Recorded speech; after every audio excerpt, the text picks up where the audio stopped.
In my life, to give another example, the Mungers would have twice the assets they now have if I hadn't made one mistake of omission back in the 1970s. And really stupid. And I blew an opportunity that would have doubled my present net worth. That is a normal life. You get one or two. And how things work out, it's the basis. We all know people that are out married, but I mean, their spouses are so much better. Think what a good decision that was for them. And what a lucky decision. Way more important than money. And a lot of them did it when they were young, just they stumbled into it. Now, you don't have to stumble into it. You can be very careful. A lot of people are wearing signs, danger, danger, do not touch. And people just charge right ahead. That's a mistake. Well, you can laugh, but it's still a horrible mistake. And it's been fun for the people on this board to know one another and work on these oddball things and to handle life's vicissitudes. Of course, it's very peculiar that we're so old. I mean, imagine a place where Gary Wilcox is one of the young men. And his wife is still a golf champion, but that's not because she's good when she's old. I mean, yeah, it's an amazing group, and that's an interesting example too. Imagine being as old and as impaired as I am, and having a pretty good time. How does that happen? Well, that is another story. I can tell a couple of other stories too, because you like stories. Here's an apocryphal story that is very instructive. A young man comes to visit Mozart. And he says, Mozart, he says, I want to write symphonies. And Mozart says, how old are you? And the man says, I'm 23. And Mozart says, you're too young to write symphonies. And he says, but Mozart, he says, you were writing symphonies when you were 10 years old. And Mozart says, yes, but I wasn't asking other people how to do it. Now there's another Mozart story. Here's the greatest musical talent maybe that ever lived. And what was his life like? Well, he was bitterly unhappy and he died young. That's the life of Mozart. What the hell did Mozart do to screw it up? Make himself, well, he did two things that are guaranteed to create a lot of misery. He overspent his income scrupulously. That's number one. That is really stupid. And the other thing was he was full of jealousies and resentments. If you'll overspend your income and be full of jealousy and resentments, you can have a lousy, unhappy life and die young. All you've got to do is learn from Mozart. You can also learn from that young man who was asking Mozart how to write symphony.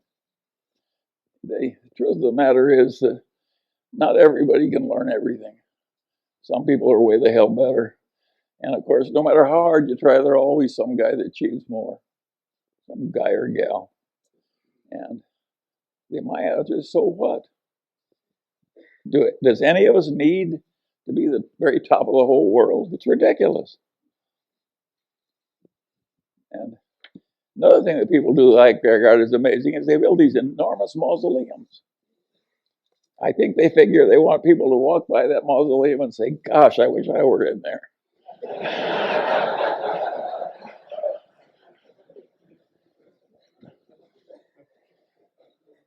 Anyway, you can see we've had some fun as we go along. And it's worked so well.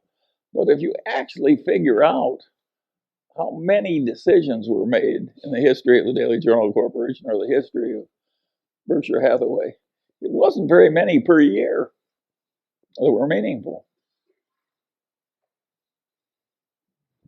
It's a game of being there all the time and recognizing the rare opportunity when it comes and recognizing that a normal human allotment is to not have very many. Now, there's a very confident bunch of people who sell securities who act as though they've got an endless supply of wonderful opportunities. Well, those people are the equivalent of the racetrack tout. they're not even respectable. It's not a good way to live your life, to pretend to know a lot of stuff you don't know and pretend to furnish you a lot of opportunities you're not furnishing. And my advice to you is avoid those people, but not if you're running a stock brokerage firm. You need them. But it's not the right way to make money. And this business of controlling the costs and living simply, and that was the secret. How much money? Warren and I had tiny little bits of money.